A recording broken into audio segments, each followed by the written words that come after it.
तो नमस्कार दोस्तों, आप लोगों को आज फिर से स्वागत करते हैं लेसन नंबर 14 मतलब अध्याय 14 जो है उसको स्टार्ट करने वाले हैं। स्टार्ट करने से पहले आप लोगों को कुछ कुछ बता दूं, जैसे क्या है टेरराइजेशन।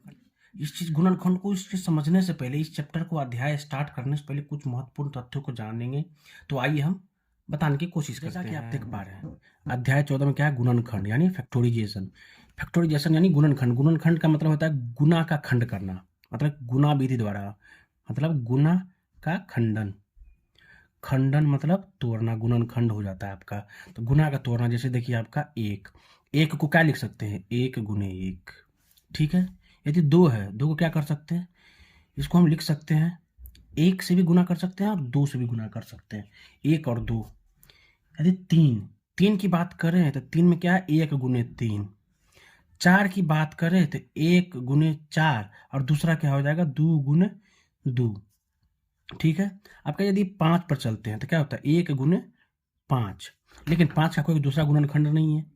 इसके बाद चलते हैं छः पर, यानी एक गुने छः या दो गुने तीन।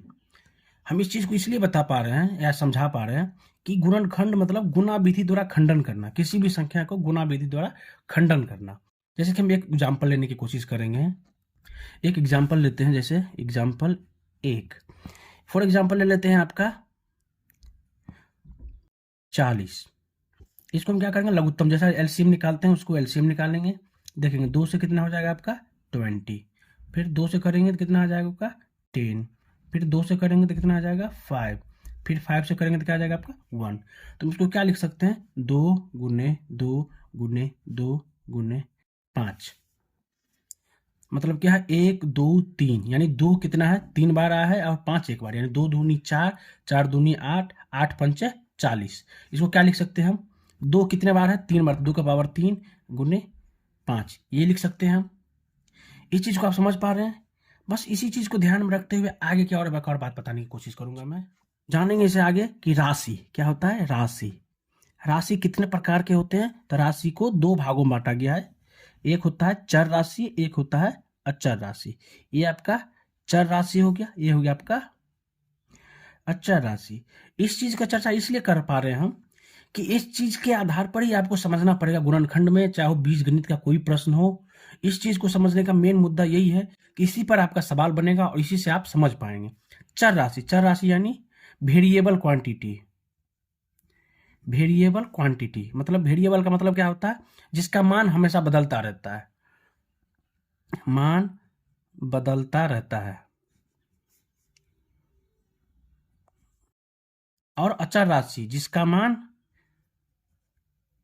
मान फिक्स होता है। फिक्स मतलब इसका मान नहीं बदलता है, फिक्स मतलब नहीं बदलना। इसको हम उदाहरण के रूप से समझने की कोशिश करेंगे। चर राशि मतलब देखिए, एक्स बराबर कभी हो जाता है 5, एक्स बराबर कभी हो जाता है 6। समझ पा रहे हैं आप कि एक्स बराबर कभी 5 हो जाता है, कभी 6 हो जाता है, इसका मान क्या हो जाता है, बदल जाता है। फॉर एग्जाम्पल के लिए समझिए, ये 2x प्लस 5 बराबर 0। ठीक है। अब 2x बराबर क्या लिखेंगे, -5। अब x बराबर क्या हो जाएगा आपका -5, ये गुना में से जाएगा तो भागा में। अब x बराबर क्या क्या निकल रहा है आपका -5/2। इसी को दूसरे उदाहरण में समझेंगे, सेम प्रश्न, बस साइन चेंज कर देंगे। 2x - 5, तो 2x बराबर क्या हो जाएगा आपका 5, माइनस है दूसरा जाएगा तो प्लस में। x बराबर क्या हो जाएगा 5/2। आप यही देख पा रहे हैं कि x का मान क्या हो रहा है, यहाँ पर माइनस में आ रहा है, x का मान प्लस में आ रहा है। इसके साथ साथ यदि आप यहाँ पर कुछ और संख्या दे सकते हैं या कोई भी संख्या बदलने पर बार बार x का मान यानी चर का वैल्यू हमेशा बदलता ही रहता है। लेकिन अचर राशि जैसे गिनती की संख्या 0 से लेकर हम कहीं भी कहीं कितनी भी संख्या लिख ले, अनंत तक चले जाए क्यों ना, उसका मान एक का मान हमेशा एक ही रहेगा। कभी एक का मान दो नहीं होगा या तीन नहीं होगा या कोई भी अलग की संख्या नहीं होगा।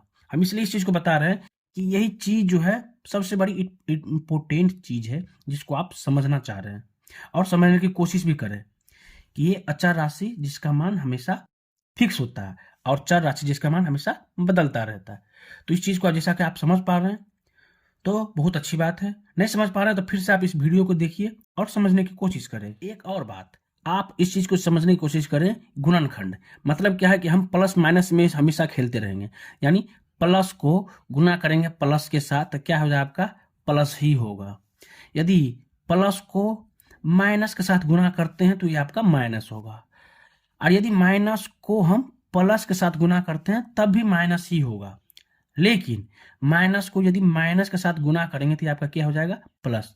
ये चारों चीज बीजगणित से लेकर गुणनखंड हर जगह इनका महत्वपूर्ण योगदान है।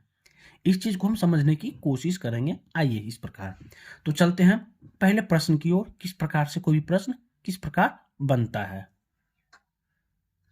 तो पहला प्रश्न ले लेते हैं एग्जाम्पल के रूप में। यदि आपका 4x², ठीक है, दूसरा क्या है 12xy, ठीक है, इसको गुणनखंड विधि द्वारा तोड़ने की कोशिश करेंगे। गुणनखंड विधि द्वारा आप समझने की कोशिश कर रहे होंगे। गुणनखंड यानी 4x², 4 का क्या लिख सकते हैं 2 गुने 2 गुने x², यानी x कितने बार है 2 बार है, यानी x गुने x, ठीक है। अब क्या है तुम्हारा 12xy, 12 को क्या लिख सकते हैं 2 गुने 3। यदि आपको नहीं समझ में पा रहे हैं तो 12 का हम क्या कर लेंगे लघुत्तम निकाल लेंगे। 6 2 से 3 और 3 से 1, 2 गुने 2 गुने 3, यानी 2 गुने 2 गुने 3, 12 हो गया गुने कितना है x है 1 है और ये y है, ठीक है।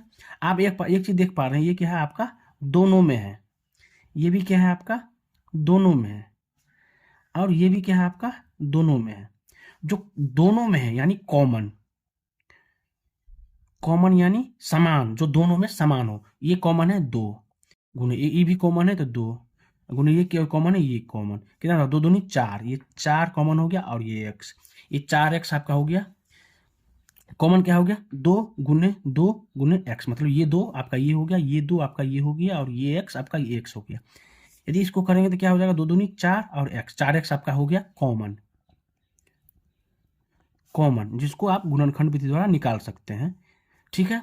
अब इसकी बात करते हैं जो बच गया, इसमें क्या बचा 4x वाले में x बच गया और दूसरे बार में क्या बच गया y बच गया। तो इस चीज को अभी हम नेग्लेक्ट करके चलेंगे, आगे जिस प्रकार से प्रश्न आएगा उस प्रकार से बनाने की कोशिश करेंगे। तो चलिए हम इतना कुछ आप यदि समझ पा रहे हैं तो हम अध्याय 14 बनाने की कोशिश कर सकते हैं। तो इस चीज को इतना ही रखते हैं। नेक्स्ट वीडियो में आपको हम 14 लेसन यानी अध्याय 14 गुणनखंड बनाने की कोशिश करेंगे 14.1। तो आज के लिए इतना ही, नेक्स्ट वीडियो का वेट कीजिए।